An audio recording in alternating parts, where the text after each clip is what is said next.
তোমাকে দিয়ে দিয়েছি। হ্যাঁ, যা ইচ্ছে করো তুমি এবার। কি হয়েছে, প্রবলেম কি? আরে বলছি তো, জাস্ট বানি।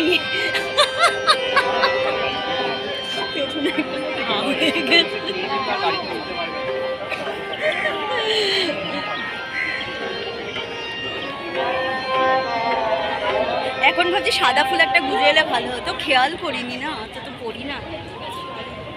ওনাকে দেখে মনে হলো।